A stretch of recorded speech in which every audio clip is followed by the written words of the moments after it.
Welcome to Highly Sensitive, Happily Married, the podcast that teaches you to not only have an easier marriage as a sensitive woman, but to have one that feels more amazing by the day. Where you'll hear relatable stories, love advice that works, and coaching on how to have a marriage where feeling upset and disconnected is a thing of the past, and where instead a sense of loving connection and even fun and lightness is the norm. I'm Hannah Brooks, highly sensitive person, love expert, and marriage coach, and I'm so happy to be on this journey with you. Welcome to episode 30, where we're going to talk about asking for what you want effectively. We've been talking lately about, approaches to getting what we want and how we oftentimes kind of use tactics that backfire in an effort to get what we want in our marriage and from our partner. In other words, these are ineffective approaches that just don't work. And I want you to stop wasting your time with those. That's why I've been spending a couple episodes addressing this. So today I want to give you really concrete, effective communication tactics for actually getting what you want, which involves asking, making requests, and like I shared last time, speaking to what you want, right? So that you can have a higher success rate in getting responses that you want, the loving gestures that you want, and things done around the house, and anything else that you're wanting in your marriage and from your relationship. So I'll share two specific ways of making requests that really do set you up for the best success in seeing your partner actually follow through on doing them. Yeah. And I'm also going to lay out the difference between a demand, which is one of the backfiring tactics, and a request, right? Because knowing the difference and coming from a request versus a demand really, truly will set you up for getting the best results. All right. So I hear from women, and oh my gosh, I get it. It used to be me. I used to have the same kinds of thoughts. I hear women saying a lot, I don't want to have to ask. So I want to address this first off. I want to sell you on asking just a little bit, right? Saying I don't want to have to ask is kind of like saying I don't want to have to prepare food or get food onto my plate. I don't want to have to bother. That's too hard. That's too much work. Why should I have to do that? Right? Yeah, like it'd be great if food just appeared on our plates. And even if someone would just feed it right directly into our mouths, right? Sure, that would be amazing. But for most of us, what's the reality of that? Right? We need to buy or prepare food. We need to make that food. We need to take effort and put that food on our plate so that we can then put it in our mouth, right? So that we can get the nourishment, right? Otherwise, we're not going to get to eat it, right? So it's the same with asking much of the time, right? If you want the thing you want to come into your life, right?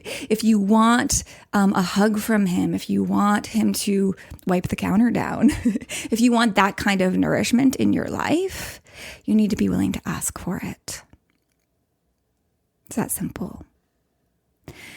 We can't really expect our partner to always know what we want or to always do what we want.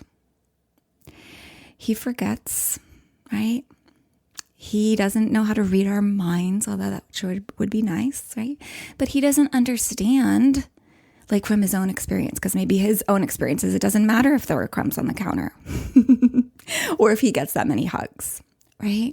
So he's a different human with different experiences and different wants. And so he might not fully understand what yours are, especially if you're not articulating them, right?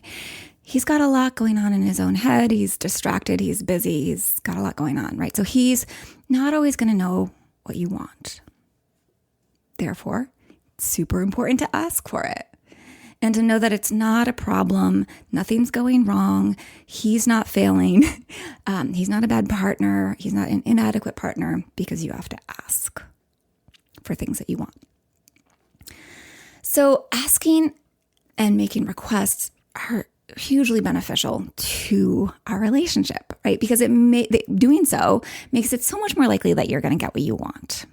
I know that was so true for me. As soon as I learned to stop complaining and blaming and demanding all the things, all the backfiring tactics, and start making requests and asking and speaking to what I wanted, I started getting so much more of what I wanted from my partner. So it benefits you to ask because, for one, you're not going to be upset or mad that he doesn't know what you want. Right? He's going to know what you want more and more. And he won't have to guess or feel like he keeps messing up when you're able to make clear requests of him. Right? He will take the guesswork out of it and he'll feel clear, like he knows what he can do for you if he's able to and he wants to. So really, you can and ought to ask for what you want around any and all the things, right?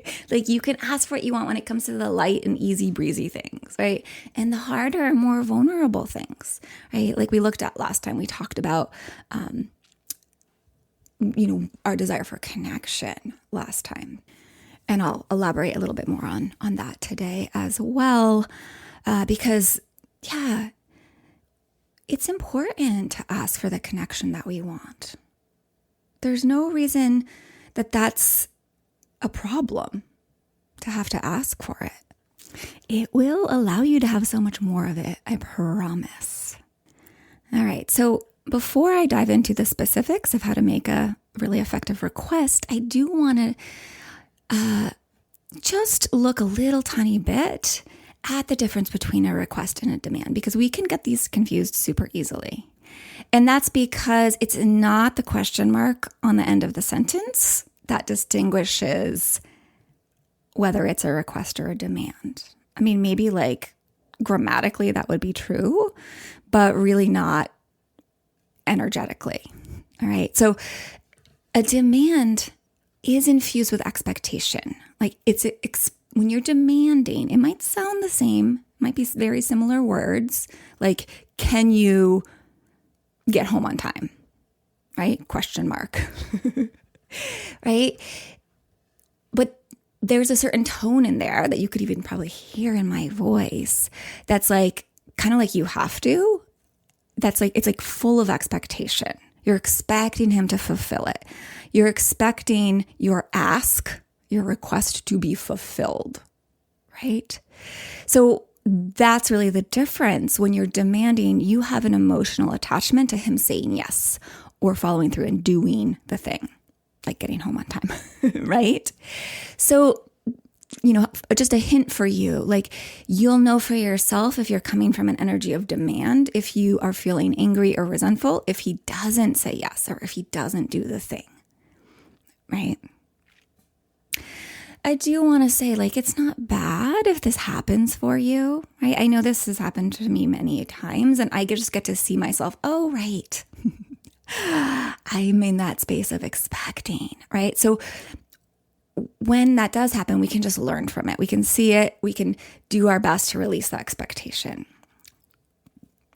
Releasing expectation is so powerful in our marriages and really will position you like best to actually get more of what you want in your relationship. I'm not going to go into this now, but I think most of you know, like, expectation really can put some serious weight and pressure and heaviness into a marriage that's meant to be nourishing and loving and light and joyful.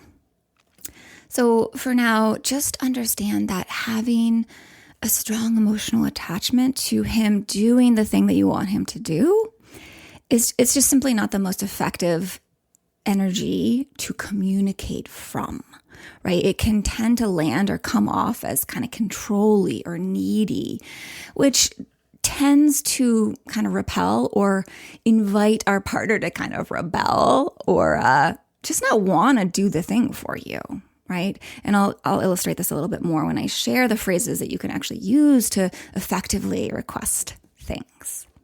So a request, on the other hand, is what I call clean. right? It doesn't carry the weight of expectation. It doesn't carry a lot of emotional weight. It's kind of like it's a simple sharing of what you want. It's like a stating of what you want or an asking, would you do this for me? Kind of thing, right?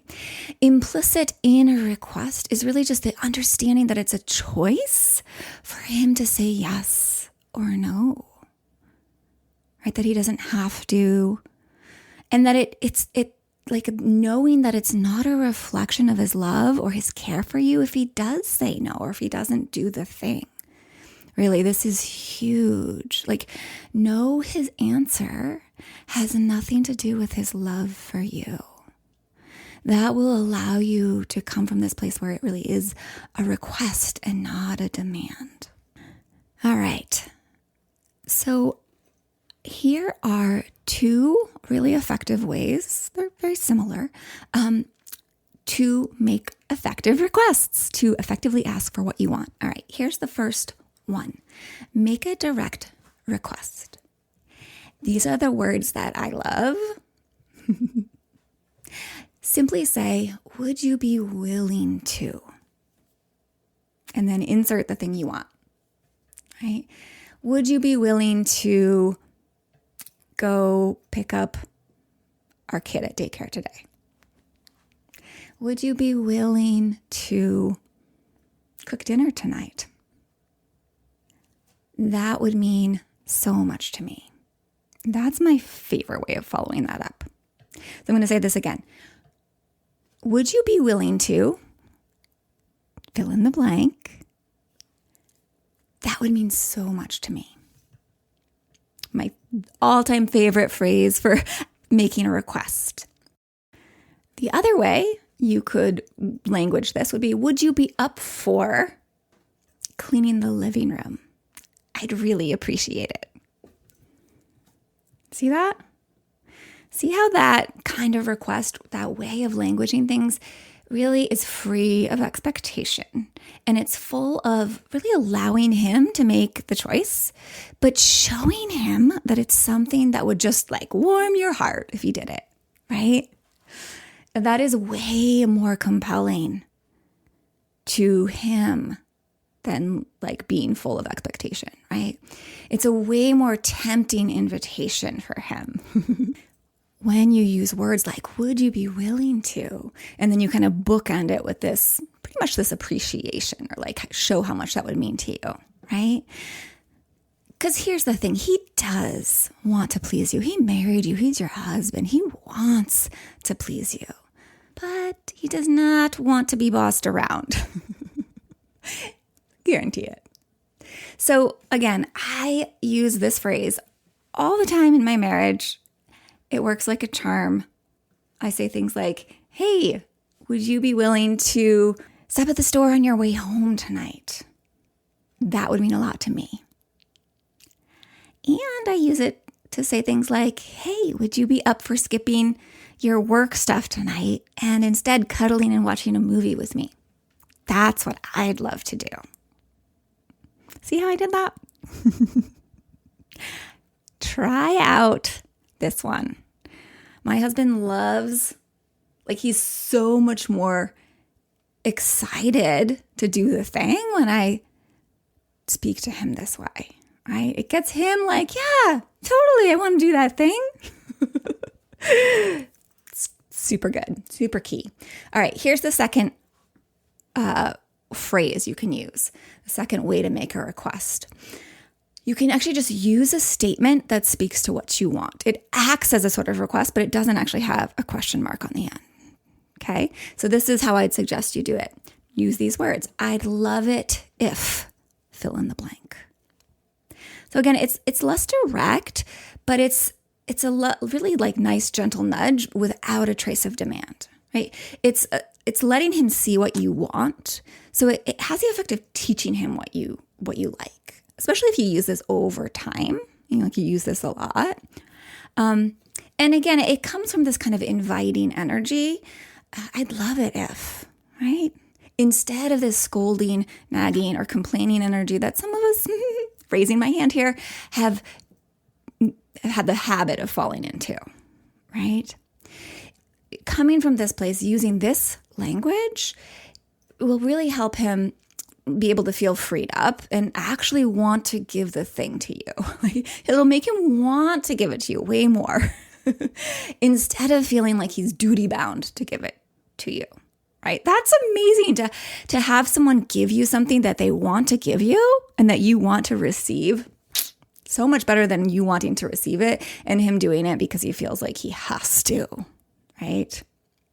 It's way more like reciprocally beneficial, like a win-win, right?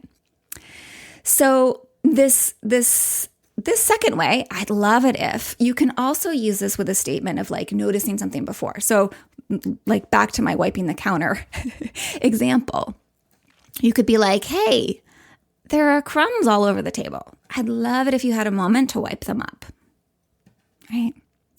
And again, you can end with the like, I'd totally appreciate that, right? That's always super helpful.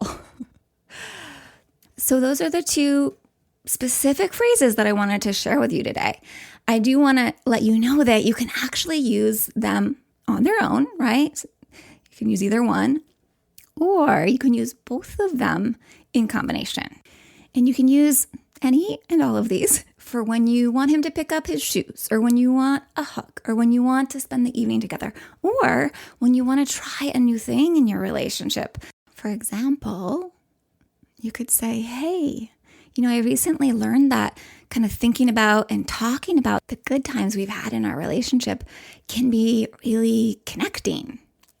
Would you be willing to spend some time doing that with me tonight? I'd really love to feel even more connected today. So this can, of course, feel a little awkward as you're learning to use these types of words. And I recommend that you kind of play with it and make it feel like your own, putting it into your own words. But I also recommend letting yourself feel a little awkward as you get used to these specific phrases, because they are so effective, like exactly as they are. So again, here's the summary of the two phrases I laid out for you. The first one is, would you be willing to fill in the blank? And then add something like, that would mean so much to me. The second one is, I'd love it if there were flowers on the table, if you made dinner, if you gave me a hug. Whatever that want is, I'd love it if. So using these phrases does mean, yes, you need to use some tact, some self-awareness, right? But you do that with other people in your life, right? You're conscious of how you speak to your boss, for example, or how you speak with your friends, with your teachers, and even your kids, right? So we want to use the same care with our partner, right? We don't get to just forget all tact and conscientiousness just because we're married to our man, right? I mean, we can, we just won't end up with the kind of results, the delicious, loving, good stuff in our marriage as easily when we're not communicating consciously. All right. So, like I shared in the last episode, particularly when we're talking about when we're using these phrases to kind of make requests about more connection, about how we want more hugs, or we would love for him to, just give us a kiss when he walks in the door or whatever, right? Those things that we're desiring that are more around connection and intimacy. And even if we're making a request about something we'd like him to do in general, like pick up his shoes off the floor, it can require being willing to feel vulnerable, because we're talking about what we want, right? And this is truly the cost of connection and getting what we want, right? That's the emotional investment we make to gain what we want. Being willing to feel vulnerable, right? So if you missed last episode, go back and listen to that. Okay, because I go into that more, and I will go into this more soon, because the extent to which you know how to safely handle and healthily handle the full spectrum of your human emotions and the extent to which you can influence those emotions yourself is the extent to which you can take effective action and communicate effectively in your marriage so that you get more of the results that you want in your marriage. So be willing to be a little uncomfortable, a little vulnerable, feeling a little awkward, but do start today to get in the habit of asking for the simplest things you want and the bigger things you want by using these simple phrases that I've just given you. Really, don't assume that your husband knows he wants these things or he's aware that things need to get done. Instead, just ask. Make that request.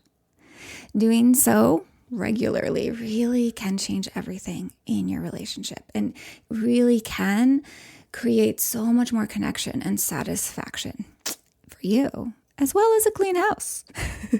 And he'll feel good too because he'll actually be aware of what you most like and want, right? And be able to choose to give that to you. And that feels good to him too, right? It will feel so good to both of you. So go ahead, get requesting. And if you liked these phrases, if you find these helpful right now, you definitely need to make sure you grab my free guidebook that I made for you. If you haven't gotten it already, it's the 7 most powerful phrases to deepen connection in your marriage. It's full of, it's actually more than 7. It's like more like 12 different phrases of equally effective phrases as these ones that I just shared today. And they'll help you, quickly smooth over rough patches, help you deepen understanding and support between you and your partner, build more trust and respect between you, and help you get more of what you want. And really, ultimately, bring you and your husband closer together. So go grab that guide over at lifeisworthloving.com. When you go to that homepage of my website, you'll see lots of little places where it says grab the 7 most powerful phrases, and you can just enter your email there and you'll see it right away in your inbox. I'll also put the direct link to get it in the show notes. All right, enjoy making these requests and learning other powerful phrases to deepen the connection and get more of what you want in your marriage. Be oh so well.